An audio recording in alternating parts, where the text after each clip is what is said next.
What is up mga kachaw? Another good day and good news para sa amin, no?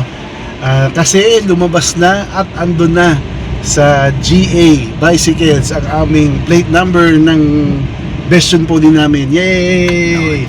So pupunta tayo ngayon doon sa Carmona, Cavite para kunin yung ating ORCR at plate number. Samahan niyo ako? Let's go!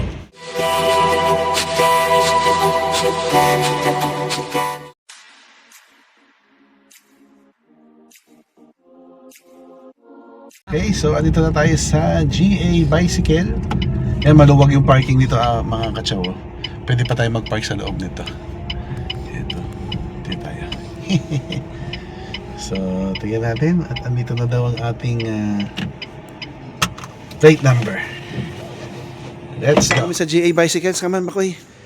At kukunin namin ang plate number. Let's go. We're getting our plate number. Yes. So here's your plate number po. Ito na siya. Yan. Baliktad. Baliktad. Ayan. Okay, so yun na nga mga kachaw, no? Thank you again, Ma'am Sharon, sa inyong pag-asikaso sa aming plate number. Nakuha natin mga kachaw ang ating plate number. Ngayon, meron nga lang akong isa pang issue pagdating sa plate number, and take note mga kachaw, hindi yan kakasya dito sa Bestion Pony natin. So, bumili na rin kami ni Mrs.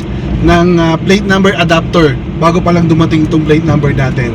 So, pauwi na tayo ngayon at sabahan nyo ako, ikakabit na lang natin yung plate number natin sa bahay. Let's go! Ciao, update lang. Pag 19% pala si Pony, may lalabas na lobat indicator nito. Oh. Yan. Kasi tinesting ko lang na ilobat talaga. Yung galing tayo ngayon, kinuha natin yung plate number natin. Hindi pa tayo nagcha-charge. Ayos.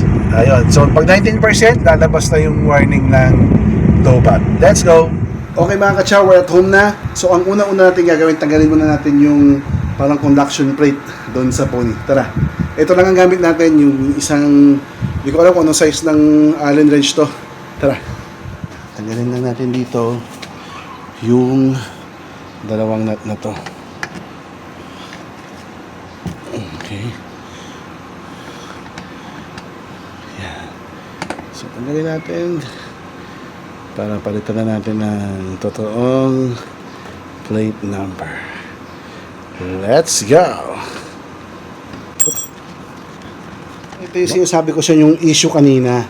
Ito, yung butas nitong lalagyan ng Pony hindi sakto dito sa plate number natin. Parang pang China kasi ito eh. So ang solusyon ito, bumili tayo ng adapter.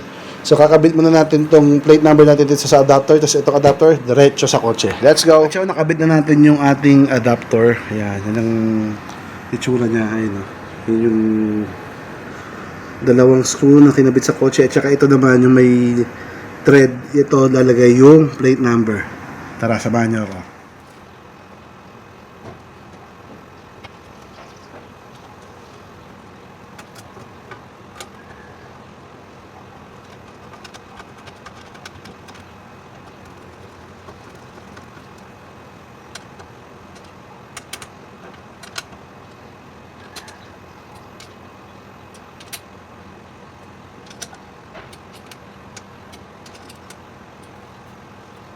Yan mga kachaw, nakabit na natin ang ating plate number. Titulungan ko yung technique mga kachaw, no?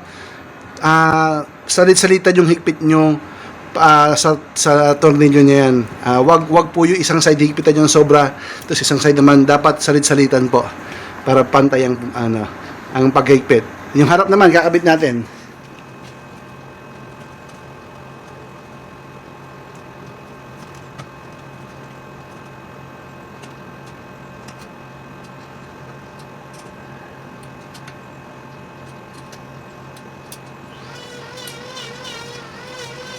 So mga kachaw, yun na nga. Nakabit ko na yung harap at likod na plate number ng aming Bestion Pony. Madali lang naman. Yung adapter parang kahit hindi walang manual, kayang-kaya niya yan. Ang init lang, gabi. Pawis ako. Anyway, Kung nagustuhan yung aking episode for today, don't forget to subscribe to my channel, click the notification bell, at bigyan mo na rin ako ng thumbs up para makita mo pa yung iba't iba nating vlog sa regarding Best Pony. Again, nagpapasalamat po ako kala Ma'am Ash at Sir Ron sa pagkasikaso ng plate number namin. Napakabilis mga kachaw. Exactly 4 weeks. Sabi naman ni Ma'am Ash, mga 3 or 4 weeks. So, sakto-sakto 4 weeks mga kachaw. Minessage na kami. Thank you very much po. Kung kayo taga-South at interesado kayo, visit their shop sa May Carmona, Cavite. Ito po yung FB page nila. Napakalaki po ng shop. Napakababait ng mga may-ari niya, sila Ma'am Asha at si Sir Ron. Shoutout po sa inyo. Maraming salamat. Keep safe mga kachaw. Ciao!